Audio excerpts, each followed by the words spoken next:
Bismillahirrohmanirrohim. Assalamualaikum warahmatullahi wabarakatuh. Kembali lagi di channel saya, Lili Manolisda Fitri TB. Pada kesempatan kali ini saya akan mereview materi makroekonomi ManQ 2010 edisi 7 di bab 17 dengan materi konsumsi. Adapun dosen pengampunya yaitu Bapak Dr. Alphonse Satrianto ME. Kita lihat di sini dampak substitusi. Efek substitusi adalah perubahan konsumsi yang diakibatkan oleh perubahan harga relatif konsumsi dalam dua periode. Khususnya konsumsi pada periode 2 menjadi lebih murah relatif terhadap konsumsi pada periode 1 ketika tingkat bunga naik. Artinya, karena tingkat bunga real yang diperoleh dari tabungan lebih tinggi, jadi konsumen harus mengurangi konsumsi pada periode pertama untuk mendapatkan 1 unit tambahan konsumsi periode kedua. Nah, efek substitusi ini cenderung membuat konsumen memilih lebih banyak konsumsi pada periode kedua dan mengurangi konsumsi pada periode pertama. Nah, oleh karena itu bergantung pada ukuran relatif dari efek pendamping dan substitusi. Peningkatan tingkat bunga dapat merangsang atau menekan tabungan. Adapun pada gambar 17.7 ini, kenaikan suku bunga itu memutar kendala anggaran di sekitar titik Y1 dan Y2. Nah, pada gambar ini tingkat bunga lebih tinggi mengurangi konsumsi pertama, yaitu dari C1 ke C2. Nah, di sini konsumen itu bergerak dari titik A ke titik B. Dan dapat dilihat bahwa untuk kurva indiferennya itu yang digambarkan pada gambar ini, konsumsi periode pertama itu turun dan ini terjadi penurunan, dan konsumsi periode kedua itu mengalami kenaikan. Ekonom mengurangi dampak kenaikan suku bunga real terhadap konsumsi menjadi dua efek, itu efek pendapatan dan efek substitusi. Nah, efek substitusi adalah perubahan konsumsi yang diakibatkan oleh perubahan harga relatif konsumsi dalam dua periode. Kita lanjut pada batasan peminjaman. Tidak mampu untuk meminjam mencegah konsumsi saat melebihi pendapatan saat ini. Kendala pada pinjaman karena itu dapat dinyatakan sebagai C1 dan Y1. C1 dan Y1.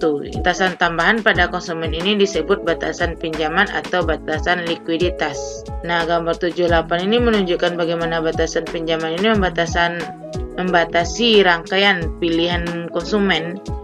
Milik konsumen pilihan harus memenuhi kendala anggaran antara waktu dan kendala pinjaman. Area yang diarsir ini mewakili kombinasi konsumsi periode pertama dan konsumsi periode kedua yang memenuhi kedua batasan biaya dan pinjaman. Jika konsumen tidak dapat meminjam, ia menghadapi kendala tambahan bahwa konsumsi periode pertama tidak dapat melebihi pendapatan periode pertama. Next, kita lanjut pada hipotesis daur hidup. Untuk membuat poin yang sama agak berbeda. Pertimbangkan bagaimana fungsi konsumsi berubah dari waktu ke waktu. Nah, seperti yang ditunjukkan oleh gambar 17.10 ini, untuk setiap tingkat kekayaan tertentu, konsumsi siklus hidup terlihat seperti yang diusulkan Keynes, tapi fungsi ini hanya berlaku pada jangka pendek ketika kekayaan konstan. Next, tabungan berjaga-jaga. Dalam jangka panjang, ketika kekayaan meningkat, fungsi konsumsi bergeser ke atas pada gambar 17.11 ini.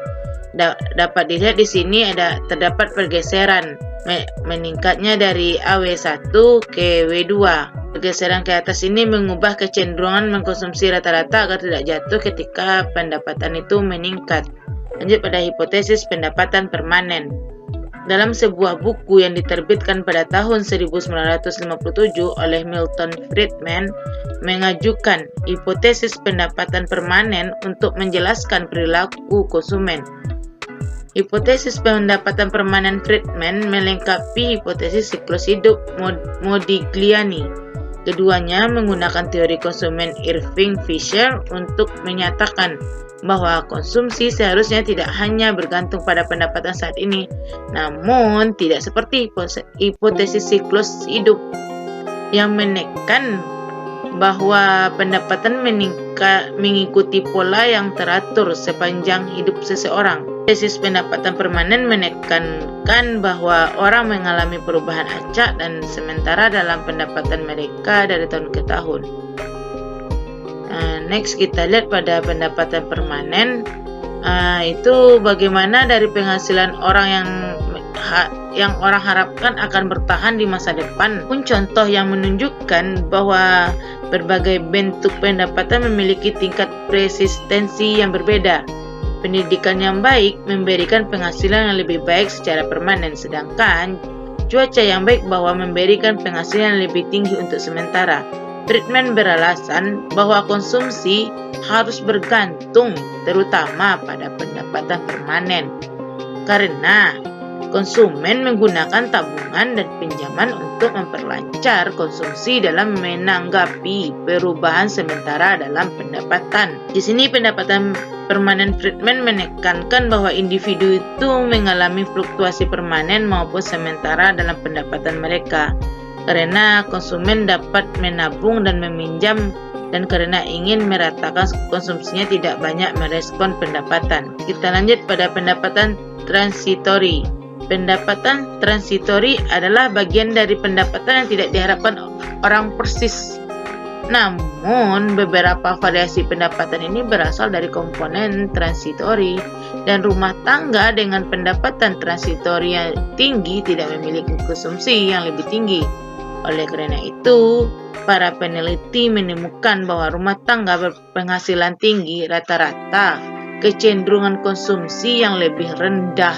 Nah, kita lanjut pada jalan acak.